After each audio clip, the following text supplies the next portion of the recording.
हई हम कुड़ी बंगाली रे मिले डोज भर चाट के छाली रे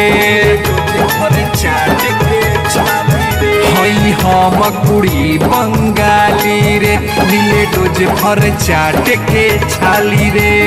मारब ऐसन हुमाचा की हेडलाइट करी डाउन कि नाची नाची तुर देम पिकअप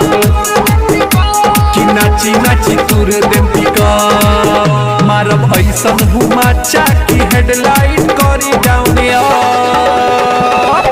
कि नाची नाची तुर देम पिकअप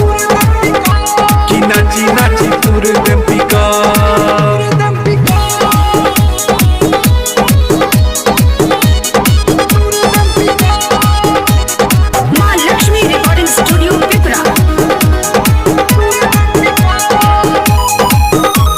धरतिया के माचा जलेली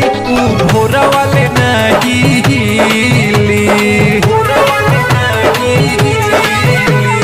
धरतिया के माचा जलेली भोरा वाले नहीं कुर्सी टूटे लागी सीना पे चली धागा धर कि नाची नाची तुर दे पिकअप कि नाची नाची तुर दे पिकअप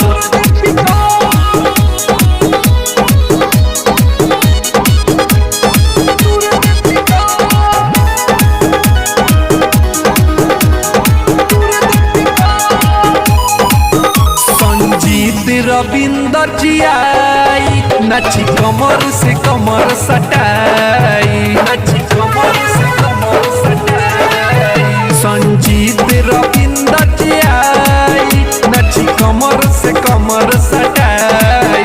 अंकित नाही पोल्हाई हमके देखाई लॉलीपॉप कि नाची नाची तुर दे पिकअप कि नाची नाची तुर दे पिकअप हई हम कुड़ी बंगाली रे मिले डोज भर चाट के छाली रे